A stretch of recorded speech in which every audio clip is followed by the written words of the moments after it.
తాకట్లో ఉన్న మీ బంగారాన్ని విడిపించి ఆ రోజు ఆన్లైన్ రేటుకి కొంటాం. Sharma gold company. శ్రీ గురుభ్యో నమః.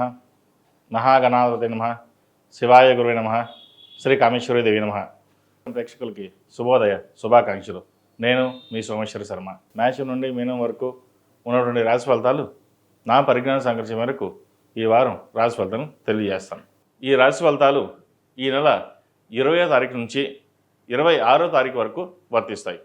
ముందుగా గోచారం. మేషంలో రవి, వృషభంలో గురువు, కర్కాటకంలో కుజుడు, కన్యలో కేతువు, అలాగే మీనంలో బుధుడు, శుక్రుడు, రవి, రాహువులు, చంద్రుడు ధనస్సు, మకర, కుంభరాశుల్లో సంచారం. ధనుసు రాశి వారికి ఈ వారం మిశ్రమ ఫలితాలు సూచిస్తున్నాయి. ధనం అధిక వ్యయ సూచన కనిపిస్తోంది. ఖర్చులు అధికంగా ఉంటాయి. అది ఎలా ఖర్చు అవుతుందో కూడా మనకు తెలియదు. కొన్ని మంచి కార్యక్రమాలు ఖర్చు అవుతుంది, కొన్ని మిగతా కార్యక్రమాలు ఖర్చు అవుతుంది. అది మన చేతిలో ఉండదు. వీరికి అర్ధాష్టమ శని నడుస్తోంది. 8 శనివారాలు శనికి తైలాభిషేకం చేయడం, అఘోర పాశుపత హోమం చేయించడం చెప్పదగిన సూచన. ద్వితీయాధిపతి తృతీయాధిపతి అయిన శని చతుర్థంలో అష్టక వర్గులు ఒక పాయింట్లో ఉన్నారు. అంత అనుకూలంగా లేదని చెప్పొచ్చు. వీరికి చేసిన పనే మళ్ళీ చేయడం, అలాగే ఉద్యోగం మారాలన్న పరిస్థితి కూడా ఉంటుంది. ప్రమోషన్స్ చేదాకా వచ్చి చేజారిపోయే పరిస్థితి ఉంటుంది. ప్రమోషన్ కోసం ప్రయత్నిస్తున్న వారికి కొంత ఆలస్యంగా అయినా సరే ప్రమోషన్స్ వస్తాయి. అయితే ఉన్న ఉద్యోగంలోనే సహోద్యోగులు వీరికి ఇబ్బంది పెట్టే విధంగా ఉంటుంది. మెంటల్ టెన్షన్స్ ఎక్కువగా ఉంటాయి. చేసి పని మళ్ళీ చేయడం, ఇంకా ఉద్యోగం మానేసి కొత్త ఉద్యోగం చూసుకుందామనే భావన ఏర్పడుతుంది వీరికి. కాబట్టి ప్రస్తుతం ఉన్న పరిస్థితుల్లో ఓర్పు, సహనం, నిదానంగా ఉండి అన్నీ పరిశీలించుకుని ఒక నిర్ణయానికి వచ్చి ముందుకు వెళ్ళండి.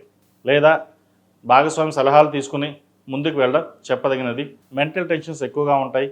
కాబట్టి ప్రతిరోజు శని స్తోత్రం చదవడం కానీ, హనుమాన్ చాలీసా వినడం కానీ చేయండి. మంచి ఫలితాలు సంప్రాప్తిస్తాయి. వ్యాపార పరంగా కూడా చిన్న చిన్న ఆటంకాలు ఎదురవుతుంటాయి. ప్రాజెక్టులు రాకపోవడం, వచ్చిన ప్రాజెక్ట్ చేజారిపోవడం అవి జరుగుతూ ఉంటాయి. లేదా భాగస్వామ్యం మధ్య ఇబ్బంది రావడం, వ్యాపారంలో నష్టం రావడం అటువంటివి జరుగుతుంటాయి. అలాగే సంతానానికి ఒక సంబంధం వచ్చింది, వివాహం చేద్దాం అనుకుంటాం, చేతిదాకా వచ్చి అంతా బాగుంది, జాతకాలు కలిసాయి అని చెప్పడం, ఇంటికి వెళ్ళాక ఫోన్ చేస్తామని చెప్పడం, మళ్ళీ ఫోన్ చేయకపోవడం. ఏమైందంటే తెలియదు. సంబంధం ముందుకు వెళ్ళాలా లేదా వేరే సంబంధం చూడాలా అన్న యోచనలో ఉంటారు. ఈ వారం కొంచెం గందరగోళంగా ఉంటుందని చెప్పచ్చు. ఈ వారం ఏ నిర్ణయాలు తీసుకోకుండా సానుకూలంగా ఉండి ముందుకు వెళ్ళడం చెప్పదగినది. అలాగే పెద్దవాళ్ళ ఆరోగ్య విషయంలో కొన్ని జాగ్రత్తలు తీసుకోవాలి. మీ ఆరోగ్యం పట్ల కూడా కొన్ని జాగ్రత్తలు తీసుకోవడం చెప్పదగిన సూచన. ఏదైనా పని మీద బయటికి వెళ్ళేటప్పుడు పరమేశ్వరుడికి దండం పెట్టుకుని ఓం నమః శివాయ అంటూ ఒక 108 సార్లు ధ్యానం చేసుకుని ముందుకు వెళ్ళండి.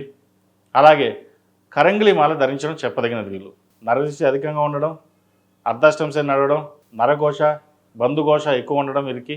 ఇటువంటి పరిస్థితుల్లో కరంగిలి మాల ధరించి ముందుకు వెళ్ళండి. మంచి ఫలితాలు సంప్రాప్తిస్తాయి. అలాగే విద్యార్థులకు, వైద్యుతులు ఉన్నవారికి, సాఫ్ట్వేర్ రంగంలో ఉన్నవారికి కొంచెం గడ్డుకాలం అని చెప్పచ్చు. ఏ పని చేసినా పై అధికారుల వల్ల ఇబ్బంది రావడం, స్థానచలనం అనేవి ఏర్పడుతుంది. చేదాకా వచ్చిన ఉద్యోగం చేజారిపోవడం, H1B చేదాకా వచ్చి పోవడం, ఇది మనోవేదనకు గురవుతారు. ఇంకా ఏముంది, H1B వీసా వచ్చింది, ఉద్యోగం మారచ్చు అని అనుకుంటారు. ఆ సమయంలో H1B రాకపోవడం, ఉన్న ఉద్యోగంలో మళ్ళీ వెనక్కి రావడం అటువంటి పరిస్థితులు గోచరిస్తున్నాయి. ఇటువంటి సందర్భంలో అఘోర పాశుపత హోమం చేయించండి. కొంతమేర ఫలితాలు అనుకూలంగా ఉండే అవకాశం లేకపోలేదు. అలాగే ఈ రాశిలో జన్మించిన స్త్రీలకు వృత్తి ఉద్యోగాల పరంగా, వ్యాపార పరంగా అంత అనుకూలంగా లేదు. మానసికమైన ఇబ్బందులు అనేవి ఏర్పడతాయి. మెంటల్ టెన్షన్స్ ఎక్కువగా ఉంటుంది. ఇటు జీవిత భాగస్వామి కావచ్చు, అటు సంతానం పట్ల కావచ్చు, మనోవేదన ఎక్కువ అవుతుంది. బయట వ్యాపార పరంగా కావచ్చు, ఉద్యోగం పరంగా కానీ ఎన్ని ఇబ్బందులను మీరు తట్టుకుంటారు. కానీ ఇంట్లో వాళ్ళ వల్ల ఇబ్బంది ఉండడం వల్ల తట్టుకోలేకపోతారు. అయితే ఇటువంటి పరిస్థితుల్లో ఫ్రస్ట్రేషన్ ఎక్కువ అవుతుంది, కోపతాపాలు ఎక్కువ అవుతాయి. వాటిని అదుపులో ఉంచుకోవడం ఎంతైనా చెప్పదగినది. అయితే ఇన్ని ఉన్నా కూడా ఒక్కొక్కసారి మీ తెలివితేటలతోని అన్నిటినీ పక్కన పెట్టి సింపుల్గా సాల్వ్ చేసే విధంగా కూడా మీరు ఆలోచిస్తుంటారు. అది మీకున్న దేవుడిచ్చిన వరం అది. కాబట్టి మీ తెలివితేటలతోనే ముందుకు వెళ్ళండి, అది సానుకూల పడతాయి. అలాగే ఏదైనా గృహం కొనాలనుకుంటే కొంతకాలం ఆగి ఉండడం చెప్పదగినది. ఎందుకంటే ఇప్పుడు మీరు అడ్వాన్స్ ఇచ్చిన తర్వాత మళ్ళీ ఇబ్బంది పడే అవకాశం గోచరిస్తుంది.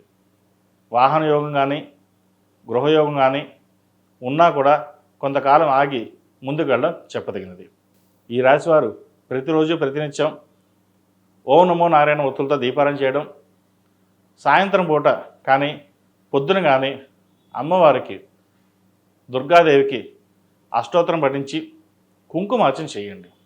శనికి అధిష్టాన దేవత అమ్మవారు కాబట్టి, దుర్గాదేవి కాబట్టి అమ్మవారిని ఎంత పూజిస్తే అంత మంచి ఫలితాలు ఉంటాయి. ఈ రాశిలో జన్మించిన వారికి కలిసి వచ్చే సంఖ్య 5, కలిసి వచ్చే రంగు తెలుపు. ఏదైనా పని మీద బయటికి వెళ్ళేటప్పుడు గురువారం కానీ శుక్రవారం అడిగిన వెళ్ళండి, మంచి ఫలితాలు సంప్రాప్తిస్తాయి.